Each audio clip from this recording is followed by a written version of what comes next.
It is March 1938. The scene is the Hall of Columns in Moscow. Before the 1917 revolution, it was the venue for extravagant balls where the Russian nobility would dance till dawn. Let's have a look at it.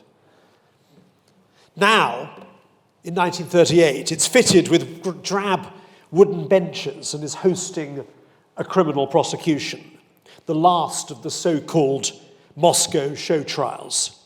There are 21 defendants in the makeshift dock, many of them Bolsheviks who were instrumental in the events of 20 years earlier and the creation of the Soviet state.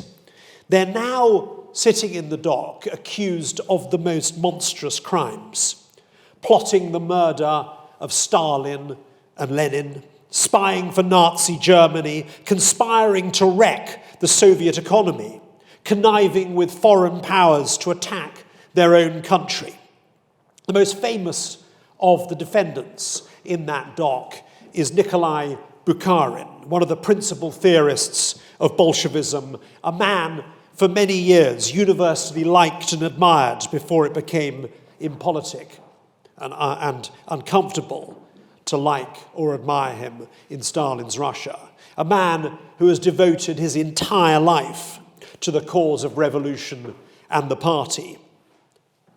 We hear to the right of the court the prosecutor commencing his opening speech. Andrei Vyshinsky is now an old hand. He prosecuted in the first of the Moscow trials in August 1936, the so-called Zinoviev-Kamenev trial, and also at the second a year later in 1937. He's now perfected his denunciations into language of elaborate fury. There he is on the left of the screen. And here is a passage from that opening speech. Our whole country, from young to old, is awaiting and demanding one thing. Our people are demanding one thing.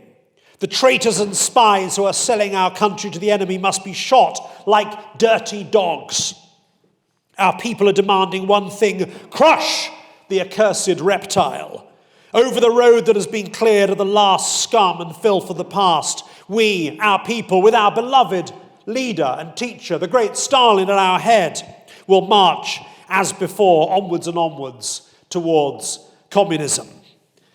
Not a style of advocacy you'll hear in the Old Bailey nowadays.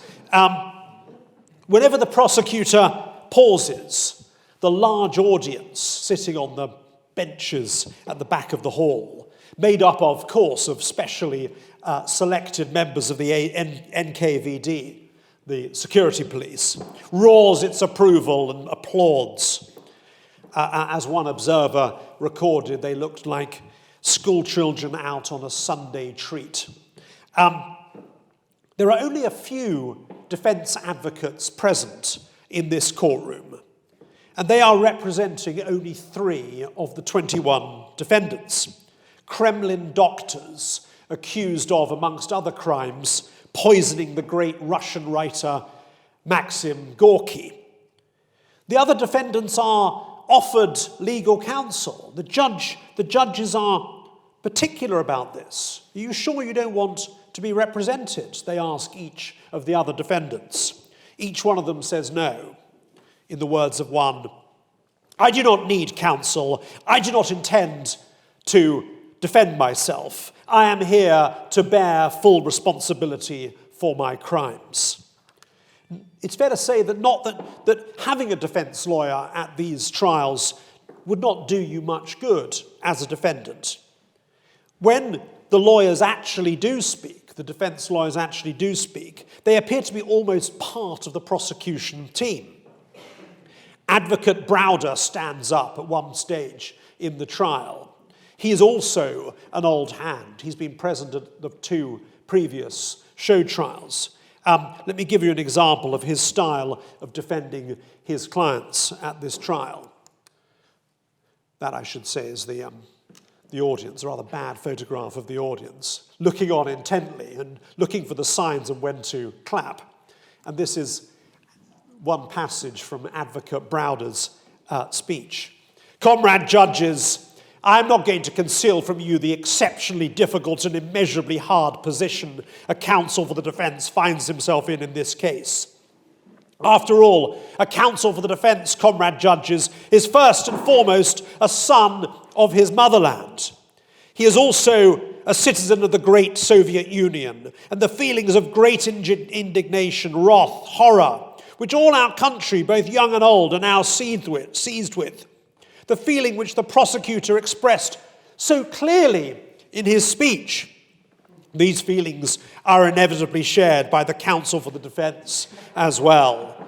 One can imagine that the morale of the defendants sunk yet further when they heard their lawyers speaking those words. Now, as I say, there are 21 defendants at this last trial in 1938. 20 of them plead guilty.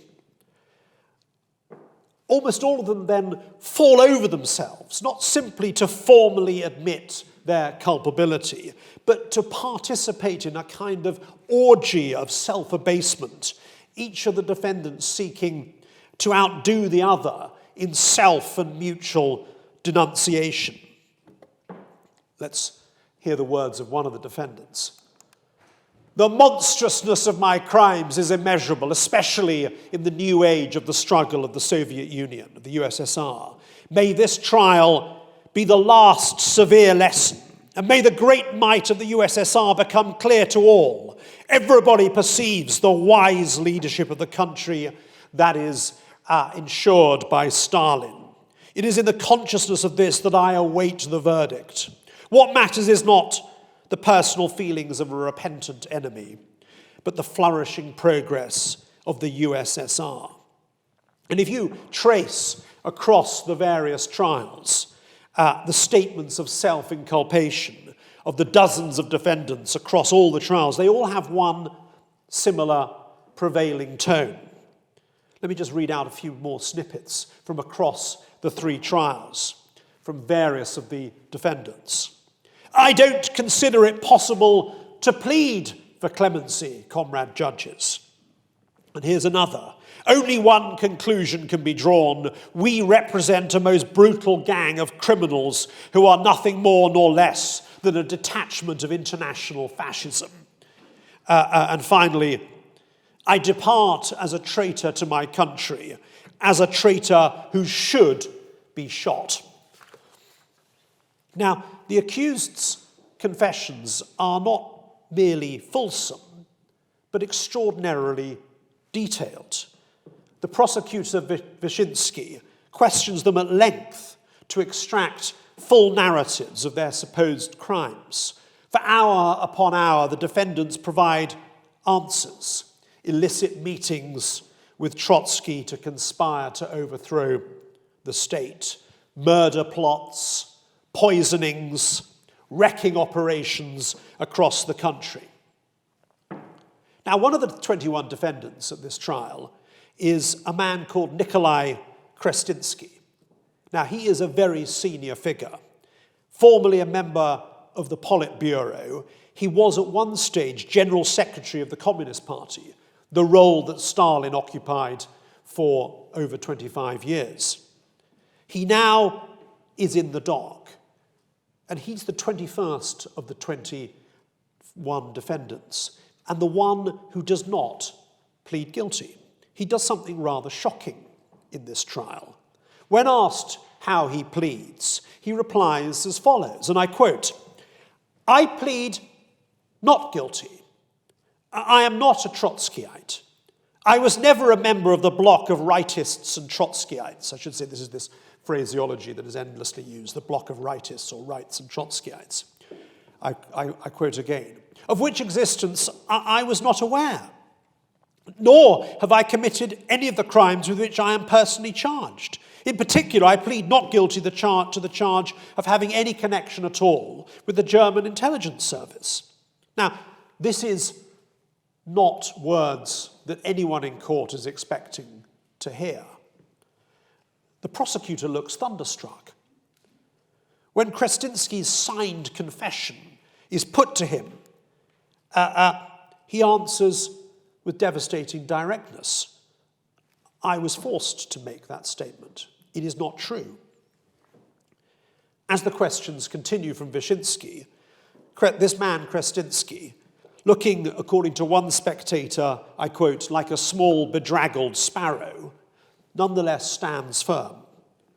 The prosecutor moves swiftly on to to the less recalcitrant defendants.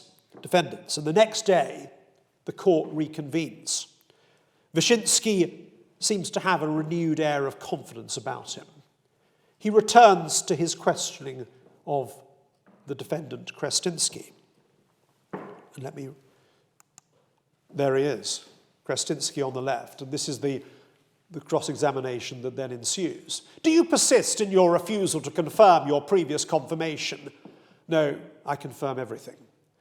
What then was the meaning of the statement you made yesterday? Yesterday, influenced by a feeling of false shame and by the atmosphere of the court and by my state of health, I could not bring myself to tell the truth and admit my guilt before the world. Mechanically, I declared myself innocent. I now beg the court to take note of the statement which I now make, to the effect that I admit my guilt completely and unreservedly under all the charges brought against me, and that I accept full responsibility for my criminal and treacherous behaviour. Now, nobody in court seems to be remotely surprised by this, on the face of it, remarkable volte-face. The chairman of the judges turns to the defendant, Krestinsky. You may sit down. He slides back into his chair with a look almost of relief about him. The English diplomat Fitzroy Maclean, who wrote a very fine account of the trial, noted in that account, and I quote, "The words were reeled off like a well-learnt lesson. The night had not been wasted. The situation was saved." What we must remember about this trial and all the Moscow show trials is that almost everything the defendants have said throughout the several days of this trial is entirely untrue. They know it, the prosecutor knows it, the judges know it, everyone knows it. Everyone is acting a part in a grand theatrical production. The outcome and the sentence of this trial is entirely predetermined. The judges have already prearranged what the sentence shall be in meetings with the prosecutor and indeed with Stalin. All the lines of each of the defendants has been written before. Only occasionally, as we see, do the defendants step out of character. And when they do, as with the miserable Krestinsky, a little gentle overnight persuasion brings them back fully into line. This is clearly no ordinary trial. It is, one might say, and it's a trite thing to say, a grotesque parody of a trial, a display carefully orchestrated after months, and I mean months, of planning. Each of the defendants in the dock at that trial has been in detention for almost a year.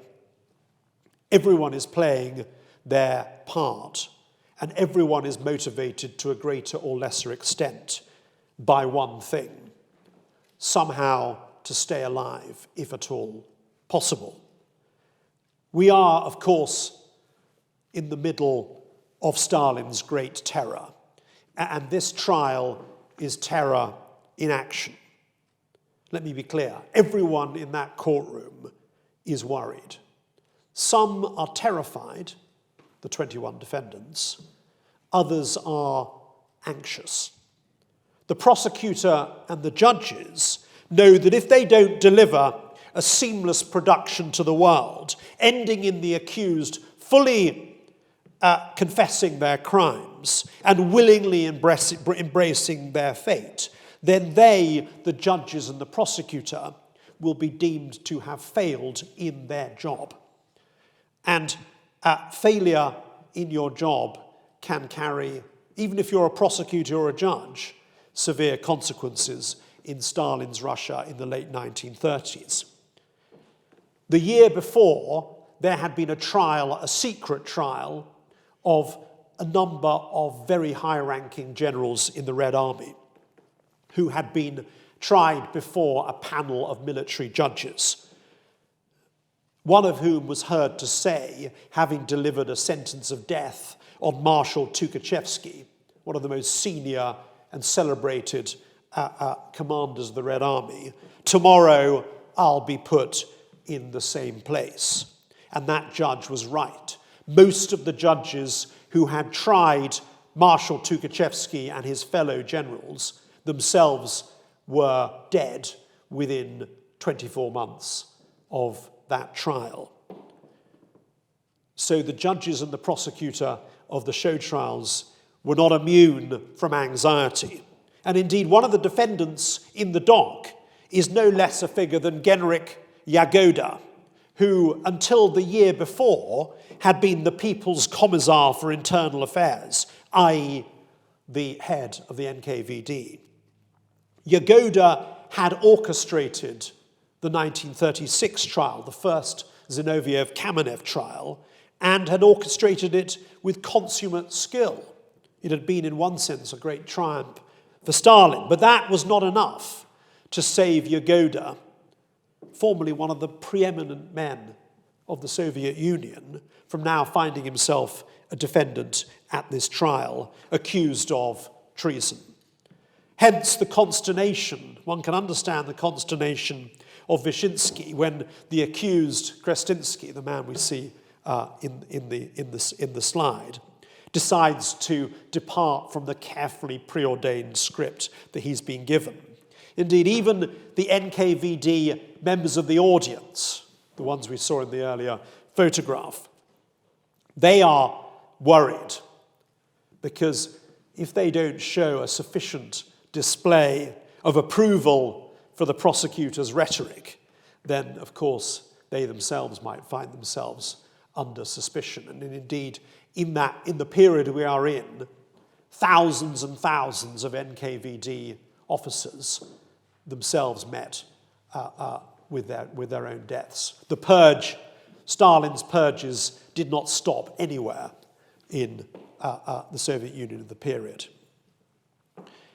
As for the accused, over the years, historians and psychologists have been fascinated, grimly fascinated, by the thought processes that underlay their seemingly enthusiastic participation in their own destruction. Day after day, as we've seen in answers to questions put to them by the court and the prosecutor, the defendants piled lie upon lie in their own incrimination, and did so with seeming gusto, as parodied by a contemporary cartoon. And there's, I think that is Bukharin himself. And there's Stalin in the face as the judge. It seems likely that the principal motivation behind the defendants' own seemingly enthusiastic participation in their own self-destruction was the fact that they had been given promises and assurances that the more they played along with the role they were allocated in the trial and acted their part in it, the more likely that Stalin would save them from the gallows. And it was not their own lives that were at stake. Each of these defendants had wives and children. I should say all the defendants were male. And although it's now impossible to know precisely what accommodations were arrived at behind the scenes, of course, much of the material is now lost, it is thought that each was warned that failure to cooperate would lead not only to their own inevitable execution, but to the murder of members of their family. Now, this was no empty threat, albeit even if you complied with your side of the bargain, as a matter of reality, Stalin rarely, if ever, complied with his side. One of the defendants at the 1936 trial, Lev Kamenev, a principal defendant of that trial, was personally promised by Stalin that if he pleaded guilty and pleaded guilty with vigour and gusto, then he would be saved. His life would be saved. On the very night of his conviction, having played his part to a T, he was shot. And not only was he shot, but within 24 months of his own death, his 17-year-old son, his 30-year-old son, and his wife all were shot as well, without trial, I should say, in their case.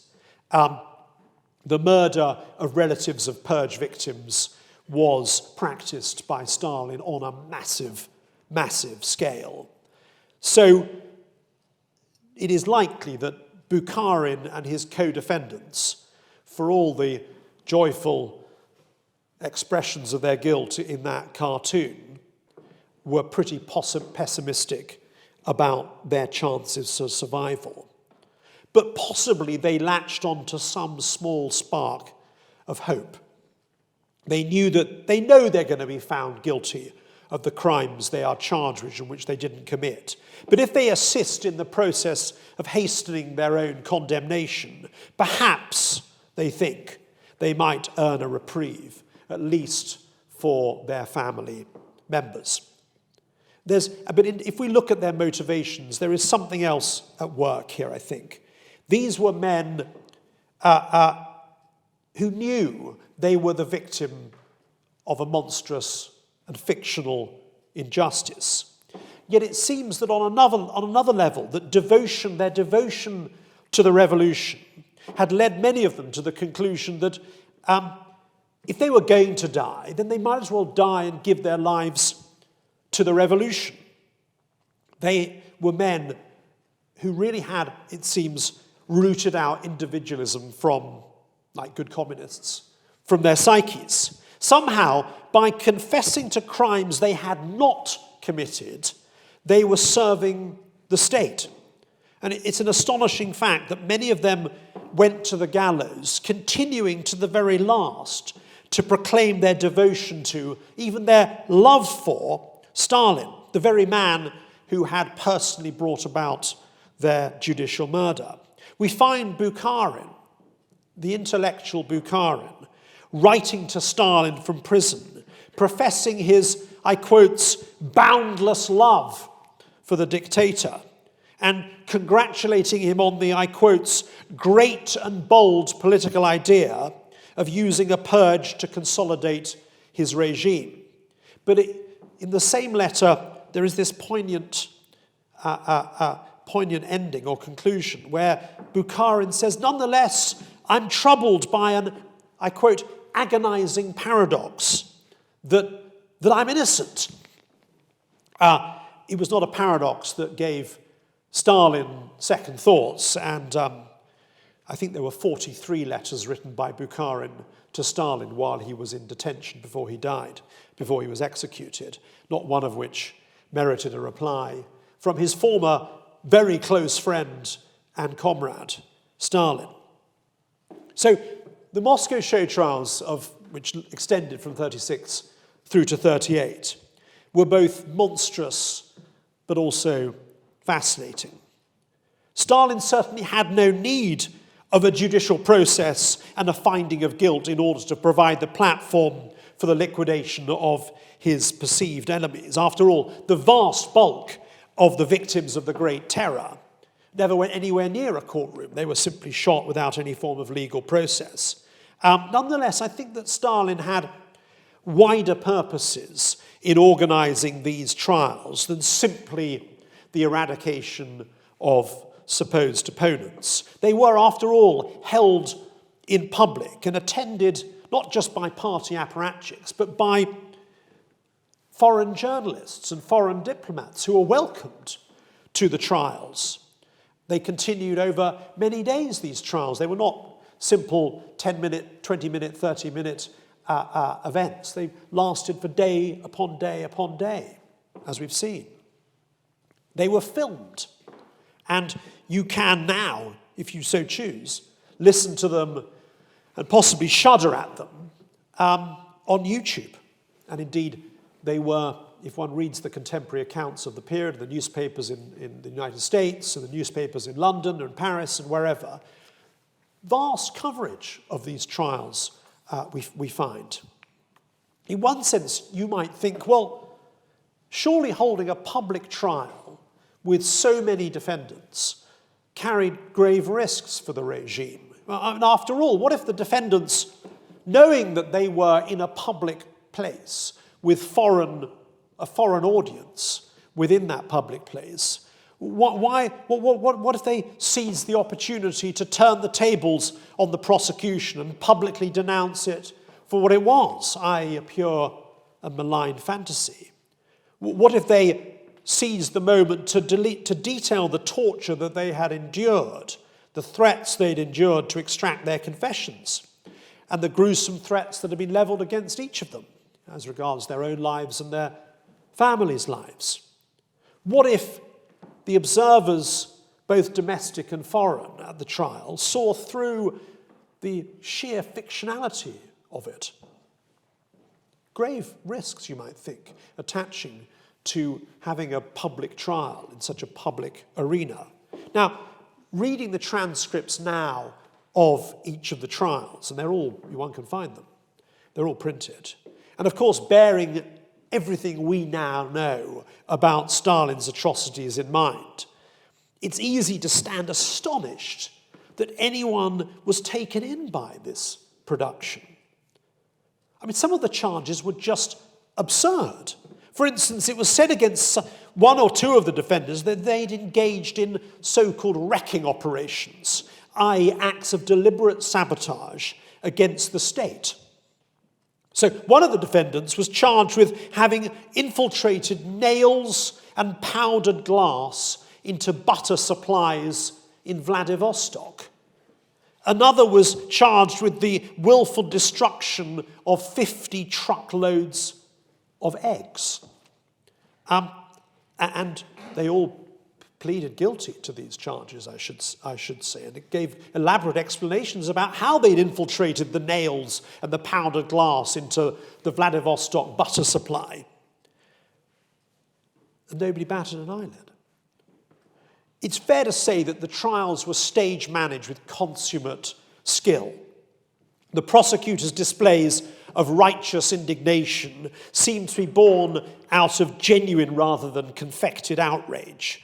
The judges maintained the right degree of dignity. The defendants had rehearsed their roles, as I've said, over many, many months to ensure that they brought a sufficient degree of verisimilitude to their new roles as murderers and traitors. Dates and places of meetings between conspirators were delineated. Secret communications with Trotsky described with geographical and chronological precision. One defendant told of how he'd been recruited at a particular restaurant off London's Oxford Street in 1926. The organisers of these trials realised that proof, or rather the appearance of proof, consists not in generalities, but in minutiae. Of course, there were some who looked on these trials with scorn, as nonsense. But many were not so taken in, were not so cynical about them. I'm going to quote to you now a passage from a book written by the United States ambassador to Moscow just 2 years later, writing about one of the Red Army trials. And I quote, "In view of the character of the accused, their long terms of service, their recognized distinction in their profession, their long-continued loyalty to the communist cause, it's scarcely credible that their brother officers, i.e. the officers sitting in judgment upon them, should have acquiesced in their execution unless they were convinced that these men had been guilty of some offence. It's generally accepted by members of the diplomatic corps that the accused must have been guilty of an offence which in the Soviet Union would merit the death penalty." And here's a quote from an English barrister and MP, Labour MP, Dennis Pritt, who attended the first of the trials. And I quote again, We can feel confident, this is him writing in a publication in London in 1936, we can feel confident that when the smoke has rolled away from the battlefield of controversy, it will be realized that the charges were true, the confessions correct, and the prosecution fairly conducted. We shall know that the only regrettable thing was and is that Zinoviev and his associates should have sunk so low as to conspire to murder the heads of state. Such incredible credulity. Now, trials as fictional productions are certainly not an invention of the Soviet regime. If we go back a few years, Hitler's come to power in early 1933. And as you'll remember from your textbooks, your history textbooks, the Reichstag, the German parliament building, burns down within weeks of Hitler becoming the chancellor. And you'll also remember that Hitler used the burning of the Reichstag as the opportunity for him to essentially proclaim a one-party fascist state. And part of the narrative of and justification for his effective takeover of the state was the suggestion that the Reichstag fire had been part of a communist conspiracy to overthrow the state, and hence he needed to take extreme measures. And part of that was to bring a trial against a whole mass of people, all alleged to have been party to the conspiracy to burn down the Reichstag. And the trial lasted for weeks on end at the end of 1933. And no doubt Stalin looked carefully and studied carefully how the Nazis were using the court process to spin a particular conspiracy theory lie to justify their takeover of power.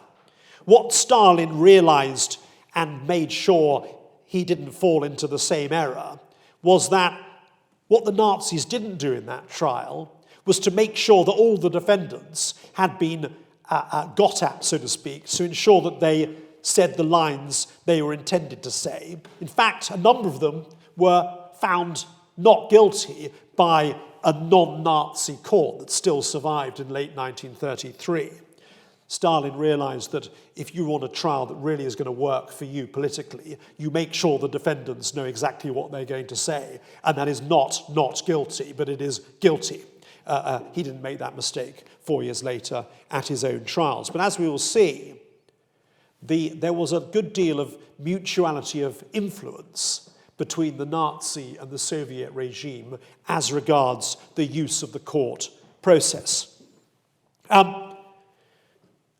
Just concluding on the Moscow trials, I think it's fair to say that Stalin had multiple purposes for them and reasons for instituting them, notwithstanding the risks that I've identified. At the most brute level, the fate of the defendants, which was in almost all cases instant execution, no doubt cowed anyone contemplating any form of dissent against Stalin into silent submission. The trials were also exercises in calculated humiliation. The sight of these wretched men being ground into the dust must have sapped the morale of even the most hardy oppositionist in Stalin's Soviet Union. And it was made sure that the defendants, previously, as I say, men of the highest rank in the Soviet Union, came before the court looking broken and crushed. Here is a photograph of Gregory Zinoviev, the principal defendant in the first of the trials, and former chairman of the Communist International. There he is on the third from right, with his close friend Stalin on the left, in happier days. And here is the same man after his detention in 1935, before his trial in 1936, a photograph taken by the NKVD. The pathetic sight of the conspirators in the makeshift dock seemed only to enhance the might of the Soviet state and the aura of invincibility which Stalin wished to cultivate. There were other messages as well being communicated by Stalin during these show trials, in my suggestion. Stalin wanted to project to the Russian population the proposition that there was a vast conspiracy, orchestrated, of course, by the turncoat Trotsky, who was in Mexico by this stage, against the state, and only he, the great Stalin, could withstand this conspiracy's depredations. The conspiracy so outlined provided the wider justification for the purge that took place in the main in the extrajudicial arena, as I've said. What better way to create a fixed narrative that the state was in danger and exceptional measures were required than to tell the false narrative that was projected by the trial? Stalin also needed scapegoats for the appalling management of the Russian economy and the terrible suffering of the Russian people that had occurred under his rule. Why, millions of people were no doubt asking, why are we hungry? Why is there nothing to buy in the shops? Why does the butter in Vladivostok taste awful? Now, through the formality of the trial, they had an answer. It was the fault not of the government, not of Stalin, but of the shadowy conspirators intent on debilitating the state. And one can see that for all their modernity, the Moscow trials also drew on the medieval past. Surely, I suggest, we can trace some part of their ancestry back to the witch trials of the Middle Ages, when in the Middle Ages and the early modern period, the crops failed and hardship ensued. The way the community rationalized economic disaster was to locate somebody to blame, to locate an outsider. It was the fault of somebody extraneous to the system, surely, somebody who could be punished, identified and punished. Better to think, both in the Middle Ages and perhaps in the late 1930s, that calamity had an individual human face, rather than being something that was somehow endemic in the system. And there was another theme that it seems to be the show trials drew from, which was the Medieval Inquisition. The Inquisition realized the best way to inspire trust in its workings and in its mechanisms was through the confession. And not just the confession in the sense of guilty, but the full, where the defendant or the accused or the individual who's comes before the Inquisition owns his or her own guilt, to use a modern phrase. What better way of saying this trial is a genuine and proper trial than putting words of guilt into the mouths of the defendants themselves? Now, one of the people who attended the Moscow trials and was impressed by Prosecutor Wyszynski's methods was a German jurist and committed Nazi called Roland Freisler. By 1944, 6 years later, Freisler had been, for 2 years, the president of the so-called, and I'll get my pronunciation wrong here, Volksgerichtshof, the People's Court. And let's have a look at President Freisler in action. You can see where his sympathies lie. The court had been created in 1934 by Hitler, in part because of Hitler's disappointment at the failure of the civilian court to convict all the wrongly accused individuals for the Reichstag fire. This was a people's court exercising a political jurisdiction over what might loosely be described as political offences. Not only active opposition to the Nazi regime, but any behaviours, by the time we get to war, that might be described as contrary to the war effort fell within its remit. And it was a very bloody remit indeed. During the 3 years of Freisler's tenure as president of the People's Court, 5,000 death sentences were pronounced. And if one looks at the total number of people who came before the court as defendants, I think the death sentence was probably pronounced on 3/4 of defendants in total. Some were acquitted, not many, it's fair to say.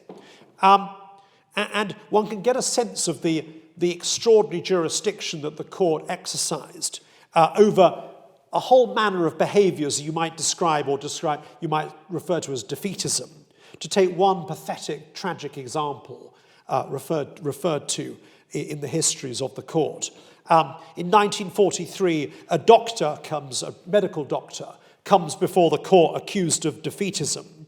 It is alleged against him that when tending to his patient, the pregnant wife of a frontline soldier, he had expressed his fears that the Eastern Front would not hold and that the Russians would inevitably overrun Germany and that her husband would likely to be killed in the process. She denounced this doctor, who was, of course, after all, merely telling the inevitable truth, and he met with a death sentence.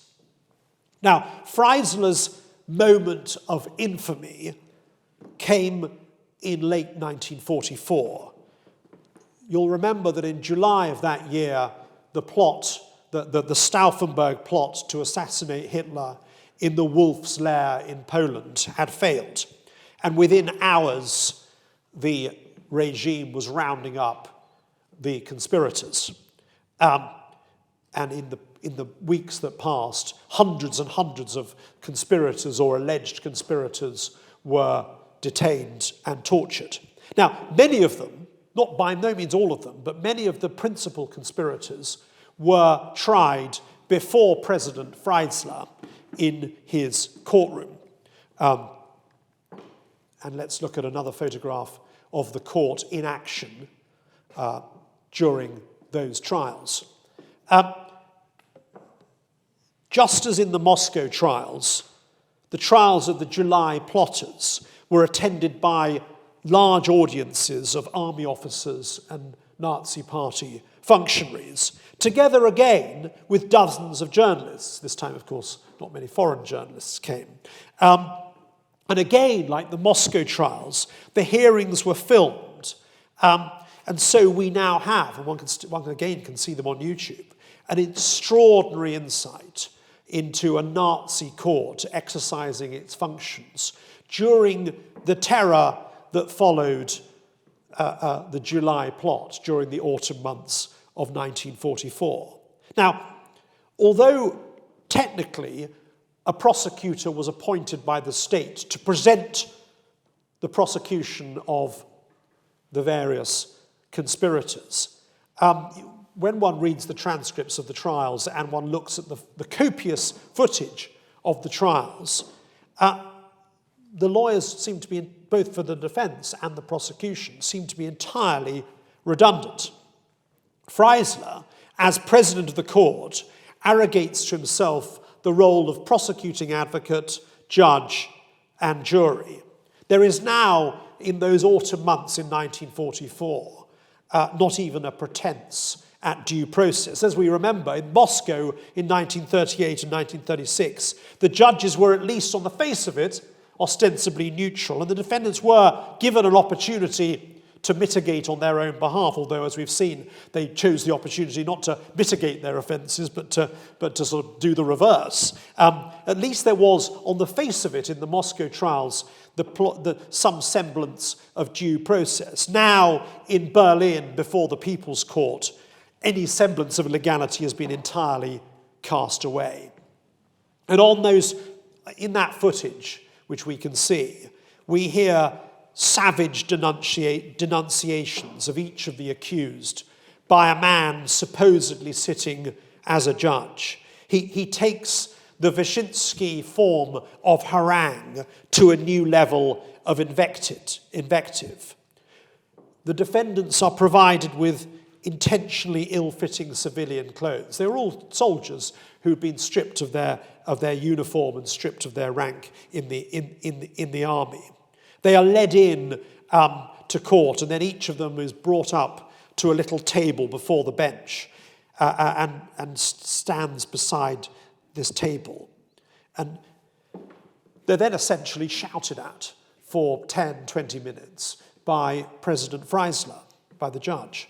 And perhaps the most unsettling of these scenes is of the former Field Marshal Witzleben, one of the generals who'd achieved the fall of France 4 years earlier, highly decorated general. He now appears before the People's Court, stripped of his uniform, given trousers that don't fit, which are too big. So one finds him walking up to his appointed position behind this little table, one of his hands pathetically holding on to his trousers so they don't fall down. The other shakes uncontrollably. One can see that his false teeth have been removed, so his cheeks are hollow and sunken. And essentially all that happens is he is shouted at by Freisler over minutes and minutes. Occasionally one can hear him mumbling an interjection, but he's then cut short by that. It's a very upsetting scene, actually, and it's replicated time and time again with each of the defendants. I read somewhere that it was reported that the film crew who was brought in to film these trials had, after the first or second day of the hearing, had gone up to Freisler and said, look, very sorry to have to ask this, but would you mind keeping your voice down? Because it's actually distorting the sound quality of the film. It's not clear how he responded to that particular suggestion by the film crew. Another of the defendants, General Steiff, is then led forward. Before we get to General Steiff, let's look at... So this is, again, an example of the Field Marshal in his heyday, in 1942, I think, the same man standing before the People's Court. You can just about see his hand holding on to his trousers to stop them falling down. Clearly a calculated exercise in humiliation. The man who comes up after Witzleben, General Steiff, he is asked, explain why you perpetrated this treachery. He replies with 2 words, for Germany. Freisler responds, and this gives you a sense of the kind of invective that he deployed. For Germany? It's reprehensible that you are not ashamed to be still saying that, because I already told you what Germany is. Our Führer is Germany, and we are his followers. You cannot speak for Germany. And what is really haunting about the film and of the footage of these trials is the knowledge which we have now, and which surely the defendants had as they were led away from the courtroom, that they were going to be shot, hanged, literally that afternoon. When they're in that courtroom, they know they have hours left to live, and yet many of them comport themselves with extraordinary dignity in the last hours of their lives. Now, of course, the format of these hearings is entirely removed, I need hardly say, from what we would understand as the normal trial process. No evidence is called. Any attempts by the defendants to explain their motivations are swiftly suppressed. There are lawyers present, as I say, but they have literally no role to play in the trials. The findings of guilt and pronouncement of sentence are, of course, a pure formality. And in that sense, the purposes of these 1944 trials are strikingly similar to those of the Moscow trials of a few years earlier.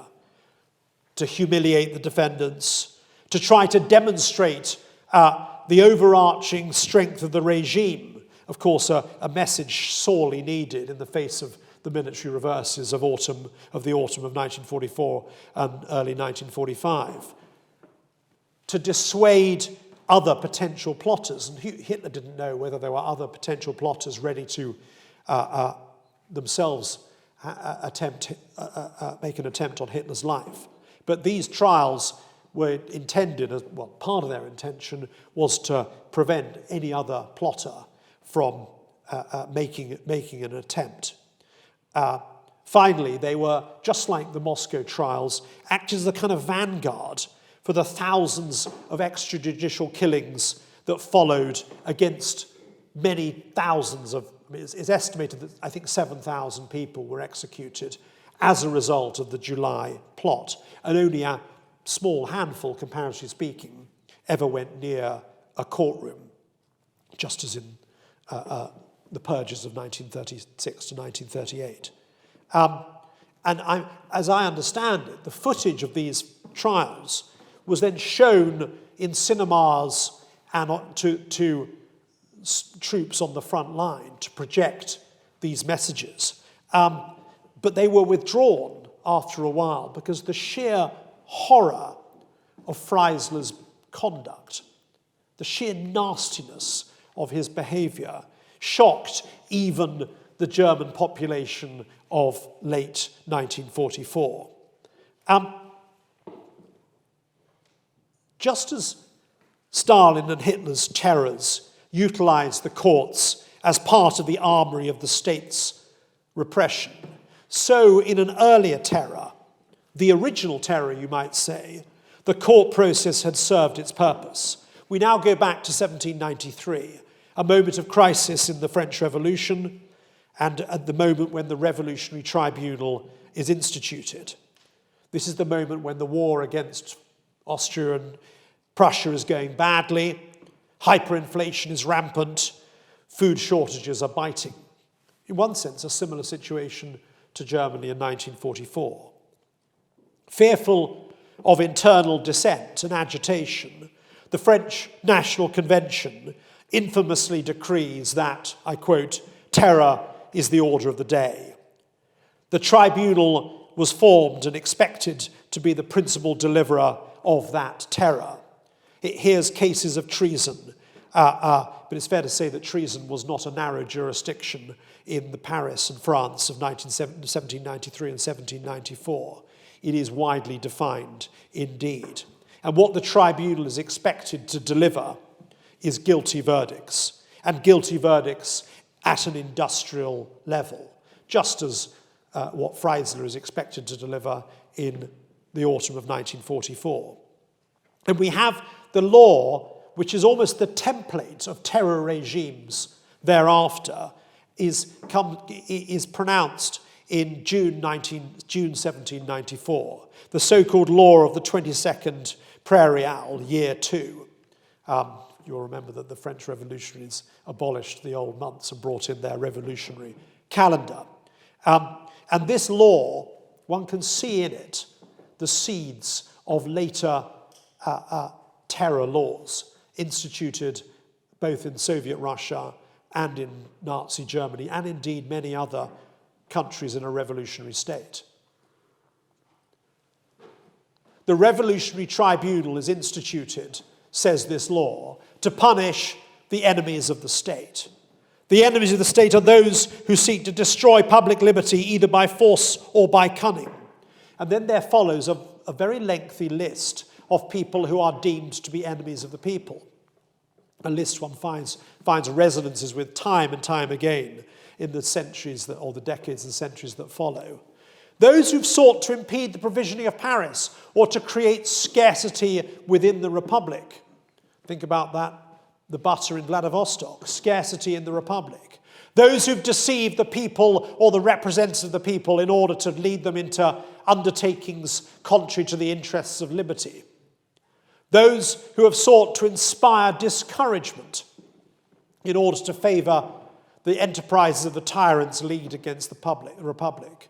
Those who have disseminated false news in order to divide or disturb the people. Those who have sought to mislead opinion and to prevent the instruction of the people. So each of those is a crime, and we know what the penalty for that crime is because the law tells us. The penalty provided for all offences under the jurisdiction of the Revolutionary Tribunal is death. There was no other penalty available to the tribunal other than acquittal. And it will not surprise you to hear that acquittals were few and far between. And again, we see in the law of the 22nd Prairial a lot of the approaches to criminal litigation that we see again in the 20th century in the states I've referred to. Defence counsel are, in fact, prohibited before the Revolutionary Tribunal. The defendant is not entitled to call evidence on his or her behalf. The mere fact of a denunciation in itself carries overwhelming evidential weight. The burden of proof is effectively reversed. And the tribunal, it's fair to say, got to work, having this law having been passed by the National Convention, with alacrity. Within 2 months, 332 people have been condemned to death.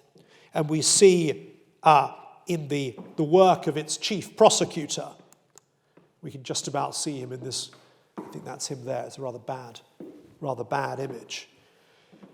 In the chief prosecutor of the tribunal, we see the same fanaticism of Wyszynski and Freisler 150 years earlier. Now, 150 years separate the French Revolutionary Tribunal and the courts of the Soviet Union and Nazi Germany.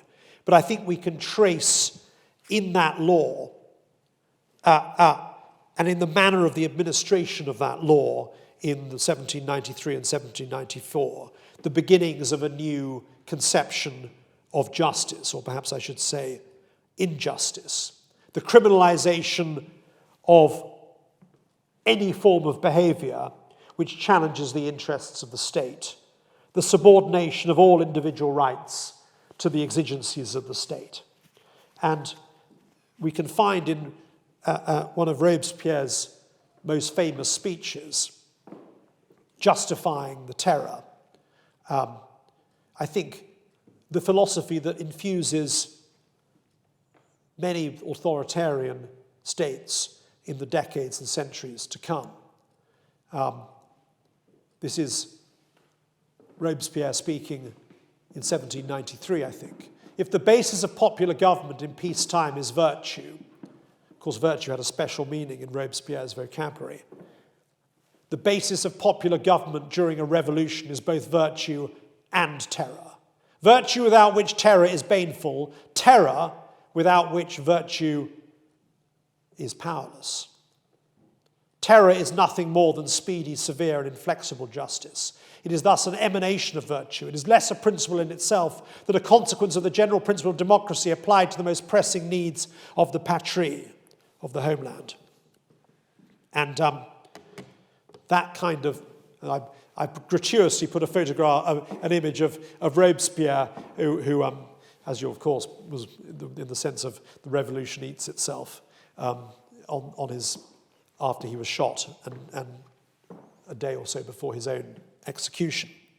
That mentality that we see in those famous words or infamous words of Robespierre, we can see at work in countless examples of so-called revolutionary tribunals across the ages. The tribunals of the Paris Commune in 1871, the tribunals in the Soviet Republic in Hungary in 1919, in Cuba in 1959.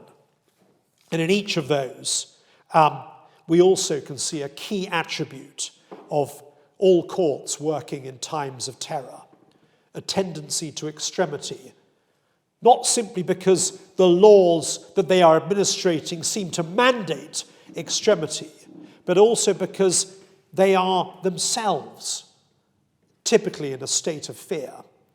The people presiding in the courts in a state of fear, that if they themselves do not show sufficient alacrity about their business, that they themselves might find themselves before the very tribunals. And of course, in the end, most of them did find themselves before the very tribunals they had been administering months or years earlier. Now, it would be a pretty trite conclusion to draw to say that we are, when we look at the revolutionary tribunals in Paris, in Moscow, and in Berlin, looking at court processes that are very far removed from principles of the rule of law.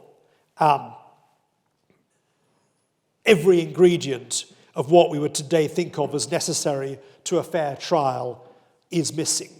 We are genuinely witnessing, from the vantage point of the safety of England in the 21st century, ghastly parodies of what we understand a trial to be. But what I think these three examples show, and I could name many more examples, is how fragile the concept of justice is. It's perhaps because of that sense of fragility that we find across the world and across history nations giving human embodiment to the notion of justice. And of course, we think of justice as a blindfolded goddess holding the scales before her. Now, that image of justice is not a purely European one. It's been adopted across the world. We find sculptures of justice in courthouses in Japan, Brazil, Iran, many African states. We find that image of justice. And I think one of the reasons that we as nations or as societies like to give a human form to justice is because we realize quite what a fragile concept it is. We realize how brittle are the ideals that make up the rule of law are. Because we know that at moments of national crisis, or perceived national crisis, the concept of justice can evaporate, or at least change its colours fundamentally.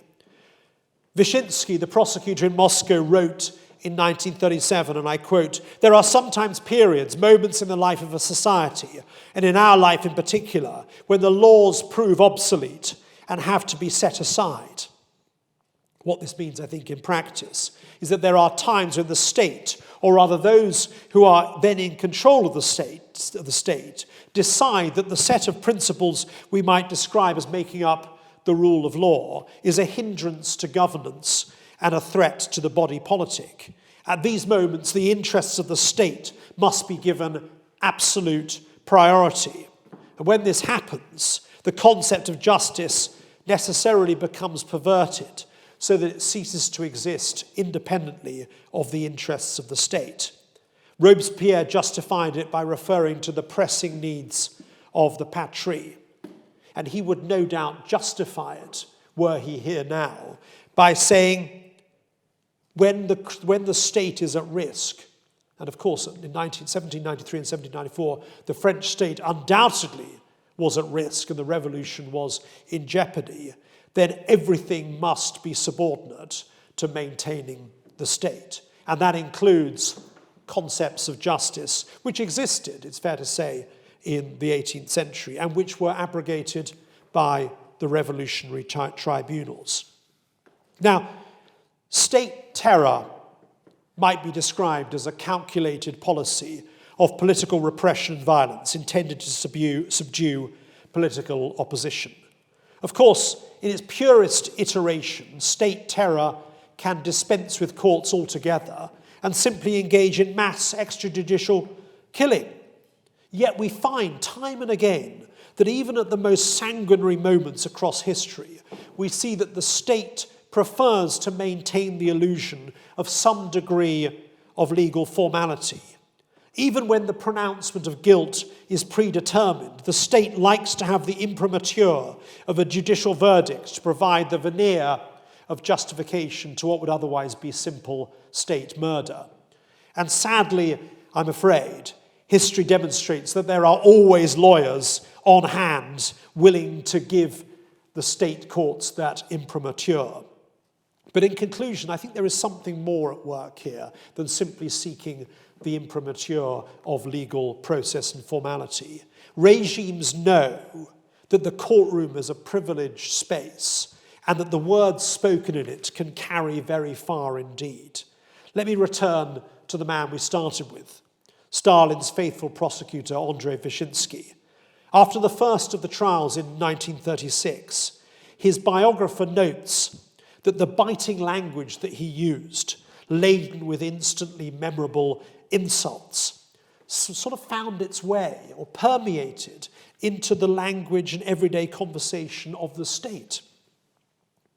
In the letters, newspapers, and books of the period, We find references to the, quotes, dogs of the fascist bourgeoisie, the despicable pygmies, the decayed dregs of society. The language the prosecutor was using in the courtroom infiltrated the everyday discourse of the people and of the journalists. And indeed, Soviet poets apparently were not immune. We find one poet, the justly forgotten Alexei Surkov, producing this masterpiece of lyricism, apparently an attempt to transform one of Vyshinsky's speeches into verse. And I'll conclude with his ringing words. The spite of jackals and the hatred of hyenas led the traitors down the path of murder. Poisoned are their black deeds with the pungent stench of putrid corpses. On that ringing note of poetic, of poesy, I will conclude. Thank you so much.